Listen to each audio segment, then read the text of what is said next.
12 વર્ષના વિકાસ અને જનકલ્યાણના કાર્યોને લોકો સુધી પહોંચાડવા મહેસાણામાં પ્રગતિ પથ યાત્રાનું આયોજન થયું છે. કલેક્ટર કચેરી ખાતેથી સાંસદ અને વિવિધ પદાધિકારીઓની ઉપસ્થિતિમાં આ યાત્રાને લીલી ઝંડી આપી પ્રસ્થાન કરાવવામાં આવ્યું. આ યાત્રા મહેસાણાથી શરૂ થઈ ઊંઝા એપીએમસી, ઉમિયાધામ, તારંગા મંદિર અને ધરોઈ ડેમ જેવા સ્થળોને આવરી લેશે. યાત્રાનો મુખ્ય હેતુ જિલ્લાના વિકાસ પ્રકલ્પો, શૈક્ષણિક સંસ્થાઓ અને પ્રવાસન સ્થળો વિશે જનજાગૃતિ ફેલાવવાનો છે. વિવિધ વિભાગોના શ્રેષ્ઠ પ્રોજેક્ટ્સને લોકો સમક્ષ મૂકીને વિકાસના મોડલને આ પ્રવાસ દ્વારા પ્રદર્શિત કરવામાં આવશે. સરકારના લોક કલ્યાણકારી કાર્યો અને જિલ્લાની પ્રગતિને નવી દિશા આપવા આ યાત્રા એક મહત્વનું પગલું સાબિત થશે.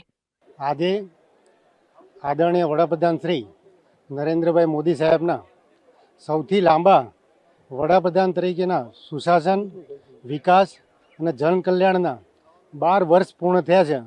એ નિમિત્તે આજે ગુજરાતના દરેક જિલ્લામાં પ્રગતિ પથ યાત્રા તરીકે જે ભારતીય જનતા પાર્ટીની આ સરકારમાં આદરણીય શ્રી વડાપ્રધાન શ્રી નરેન્દ્રભાઈ મોદી સાહેબના સુશાસનમાં જે વિકાસ થયો છે એની આ પદયાત્રાનો કાર્યક્રમ મહેસાણા જિલ્લામાં પણ કરવામાં આવ્યો છે.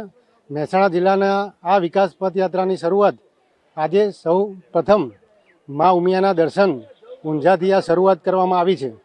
આવી આ યાત્રા સતત 3 દિવસ સુધી ચાલવાની છે. આ સતત જે વિકાસ, સુશાસન અને જનકલ્યાણના 12 વર્ષ મોદી સાહેબે જે પૂર્ણ કર્યા છે તે નિમિત્તે આ યાત્રા કાઢવામાં આવેલી છે.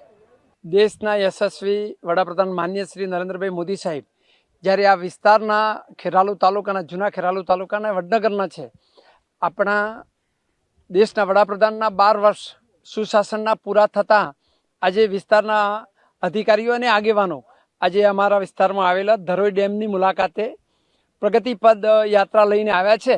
આપ જોઈ રહ્યા છો કે આ ધરોઈ ડેમ 1978માં બન્યો હતો. અત્યારે 50%થી વધારે પાણી છે અને જ્યારથી દેશના યશસ્વી વડાપ્રધાન આ ગુજરાત રાજ્યનું સુકાન સંભાળ્યું ત્યારથી અમારા વિસ્તારની અંદર ક્યારેય દુષ્કાળ પડ્યો નથી અને સતત આ વિસ્તાર પ્રગતિ કરી રહ્યો છે.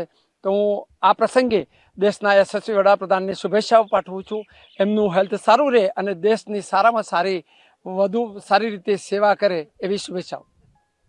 પ્રગતિપથ યાત્રામાં ઊંઝા એપીએમસીની મુલાકાત લીધી. તેમાં અમને ખુદ હરાજી જે બતાવી એ પહેલીવાર ખૂબ સરસ સિસ્ટમથી ખેડૂતોની હરાજી અને સારા એવા ભાવ મળે એવા પ્રયત્નોથી હરાજી થાય છે. ચેરમેન સાહેબે અમને એક તો ખેડૂતોને જમવાનું કિચન બતાવ્યું, ખૂબ સરસ અને સ્વચ્છતાભર્યું કિચન જોયું અમે.